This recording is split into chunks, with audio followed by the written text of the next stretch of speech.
నమస్తే. ఈరోజు మనం భగవద్గీత అర్జున విషాద యోగంలోని 24, 25, 26, 27 శ్లోకాలు, వాటి ప్రతిపదార్థాలు, అవి జీవితంలో మనం ఏమి నేర్చుకుని ఎలా మారాలో అన్న శాస్త్రీయ ఆధ్యాత్మిక తార్కిక వివరణలను గురించి తెలుసుకుందాం.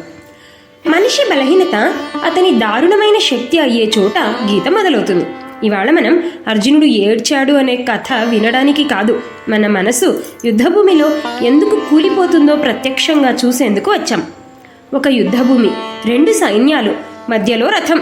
కృష్ణుడు అచ్యుతుడిగా రథాన్ని నడుపుతున్నాడు. ఇంతలో అర్జునుడు ఒక ఆజ్ఞ ఇచ్చాడు. ఆ ఆజ్ఞ వెనక అతని జీవితాంతం వెంటాడే బంధాలు ఉన్నాయి. మీరెప్పుడైనా నావారు అనే బంధంలో చిక్కుకున్నారా?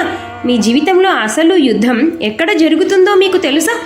ఈరోజు అర్జునుడు తన బంధాలను ఎలా చూశాడో, ఆ బంధాలు అతనిని ఎంత బలహీనపరిచాయో చూద్దాం.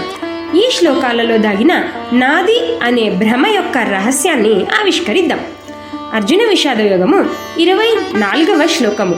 సంజయ ఉవాచ ఏవముక్తో హృషీకేశో గుడాకేశేన భారత సేనయోరుభయోర్మధ్యే స్థాపయిత్వా రథోత్తమం. ఓ భరతవంశీయుడా, గుడాకేశ అంటే అర్జునుడు కోరగా, హృషికేశుడు అంటే శ్రీకృష్ణుడు ఉత్తమమైన రథాన్ని 2 సైన్యాల మధ్య నిలిపాడు. సంజయుడు ధృతరాష్ట్రుడికి చెబుతున్నాడు, అర్జునుడి కోరిక మేరకు కృష్ణుడు రథాన్ని 2 సైన్యాల మధ్యలో నిలిపాడు అంటూ. మరి 25వ శ్లోకము. భీష్మద్రోణ ప్రముఖత సర్వేషాం చ మహీక్షితాం ఉవాచ పార్థ పశ్యైతాన్ సమవేతాన్ కురూనితి. అంటే భీష్ముడు, ద్రోణుడు మొదలైన రాజులందరి ఎదురుగా, పార్థ, ఈ కూడి ఉన్న కురు వంశీయులను చూడు అని కృష్ణుడు అంటున్నాడు. కృష్ణుడు అర్జునుడికి భీష్ముడు, ద్రోణుడు వంటి ప్రముఖులందరినీ చూపిస్తూ వీళ్ళందరినీ చూడు అని చెప్పడం. 26వ శ్లోకము. తత్ర పశ్యత్ స్థితాన్ పార్థ పితॄనథ పితామహాన్ ఆచార్యాన్ మాతులాన్ భ్రాతృన్ పుత్రాన్ పౌత్రాన్ సఖీంస్తథా. అంటే అర్జునుడు, పార్థుడు నిలిచి ఉన్న తండ్రులను, తాతలను, గురువులను, మేనమామలను, సోదరులను, కుమారులను, మనుమలను, స్నేహితులను చూశాడు. అక్కడ నిలబడిన తన బంధువులందరినీ చూస్తూ బాధపడుతున్నాడు. 27వ శ్లోకము. శ్వశురాన్ సహృదశ్చైవ సేనయోరుభయోరత్పి తాన్ సమీక్ష్య కౌంతేయః సర్వాన్ బంధూనవస్థితాన్. అంటే అలాగే మామలను, శ్రేయోభిలాషులను 2 సైన్యాలలోనూ నిలిచి ఉన్న ఆ బంధువులందరినీ చూసి ఆ కుంతిపుత్రుడు అర్జునుడు కలత చెందాడు అని ఈ శ్లోకాల సారాంశం మనకు చెబుతుంది. మరిక్కడ మనం ఆలోచించవలసింది ఏంటంటే, కృష్ణుడు అర్జున్ని రథాన్ని యుద్ధభూమి మధ్యలోకి తీసుకొచ్చాడు కదా, అక్కడ మొదలవుతుంది భయం కాదు, కాన్ఫ్లిక్ట్, సంఘర్షణ. ఇది ధర్మమా, దయ, బాధ్యత, సంబంధమా ఏంటి? ఇది అర్జునుడి యుద్ధం కాదు, అతని మనసు యుద్ధం. గుడాకేశ అంటే అర్జునుడు ఆల్రెడీ డిసిప్లైన్డ్, స్ట్రాంగ్, మెచ్యూర్డ్. మనలో చాలామంది అనుకునేది స్ట్రాంగ్గా ఉన్నవాళ్ళు పడిపోరు అని.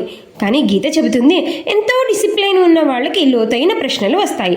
క్లారిటీ ఉన్న దారిలోనే కన్ఫ్యూజన్ ఎక్కువ.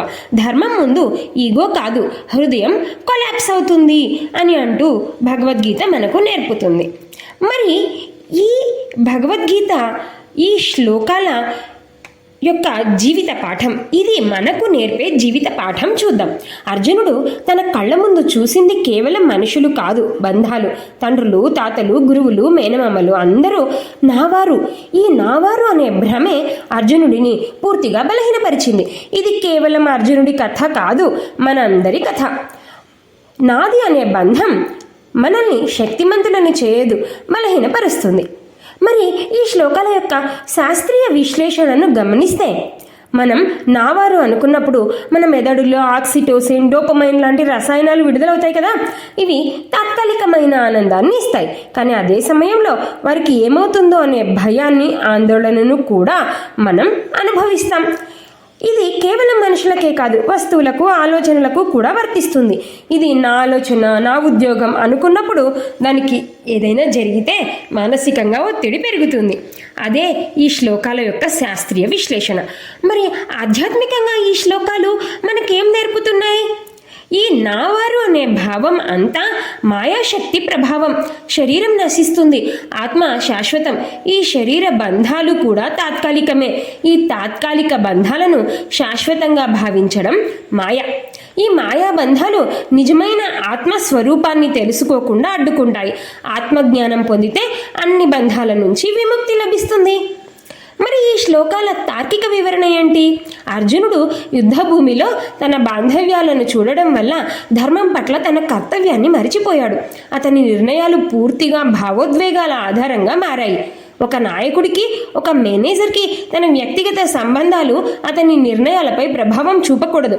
తటస్థంగా ఉండి సత్యాన్ని చూడగలిగినప్పుడే సరైన నిర్ణయాలు వస్తాయి అంటూ ఈ శ్లోకాల తార్కిక వివరణను మనం తెలుసుకోవచ్చు. ఒక సాఫ్ట్వేర్ ఇంజనీర్ ఒక ఉన్నత స్థానంలో ఉన్నాడు అనుకోండి.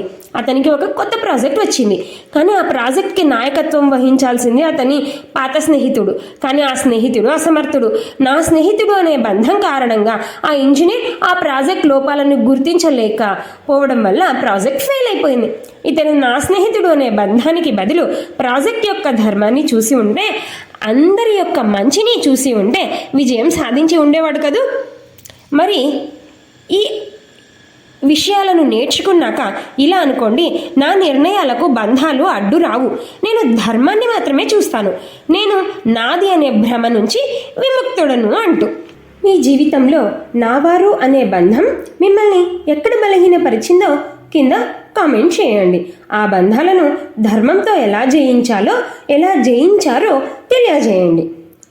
ఈ వీడియో మీకు నచ్చితే వెంటనే లైక్ చేయండి, షేర్ చేయండి మీ వారందరితో. సబ్స్క్రైబ్ చేయండి గీతా చైతన్యం. ఈ రోజు నుంచి మీ ఆసక్తుల రథాన్ని ధర్మం వైపు నడపండి. శ్రీకృష్ణార్పణమస్తు.